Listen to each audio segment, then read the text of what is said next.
Present అందరూ software కోర్సులు నేర్చుకుంటున్నారు. ఇలా కోర్సులు నేర్చుకుని వివిధ కంపెనీల్లో జాబ్ చేస్తున్నారు. కొన్ని సంవత్సరాల ఎక్స్‌పీరియన్స్ తర్వాత ఫారిన్ వెళ్ళడానికి ట్రై చేస్తున్నారు. ఎందుకంటే విదేశాల్లో సాఫ్ట్‌వేర్ రంగాల్లో ఎన్నో ఉద్యోగ అవకాశాలు ఉన్నాయి.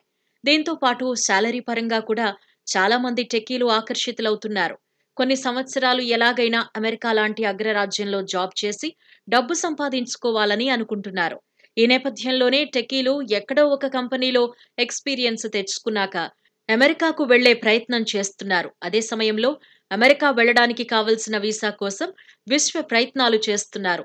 వీసా కోసం చాలా మంది టెక్కీలు అప్పులు కూడా చేస్తున్నారు.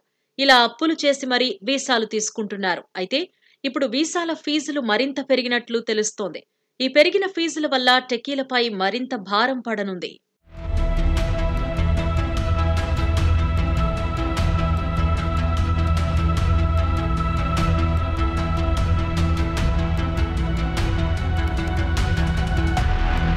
అమెరికా వీసా ఫీజులు భారీగా పెరిగాయి. ఐటీ ఉద్యోగాల కోసం అమెరికా వెళ్లాలనుకునే భారతీయులపై ఇది ప్రభావం చూపుతుంది. కొలరాడో జిల్లా కోర్టు జడ్జ్ షార్లెట్ ఎన్ స్వీనీ మార్చ్ 29న ఓ కేసుకు సంబంధించిన తీర్పు చెప్పాడు.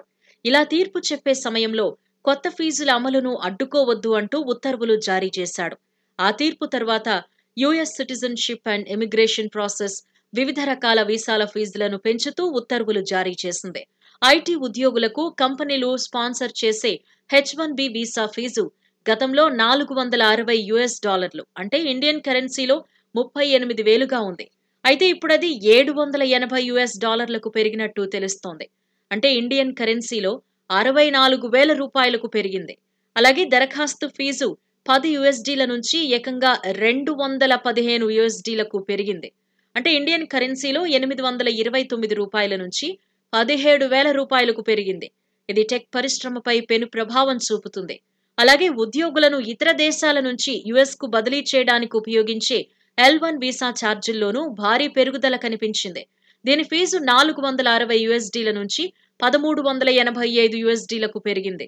అంటే ఇండియన్ కరెన్సీలో సుమారుగా 38,000 నుంచి $1,10,000 పెరిగింది.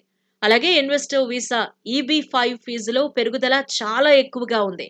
గతంలో ఈ వీసా ఫీజు $3,675 ఉండేది. కానీ అదిప్పుడు $11,160 పెరిగింది. అంటే ఇండియన్ కరెన్సీలో 3 లక్షల నుంచి 9 లక్షల వరకు పెరిగింది. యుఎస్లో నివాసం ఉండాలనుకునే భారతీయులను ఇది డెఫినెట్ గా ప్రభావితం చేస్తుంది.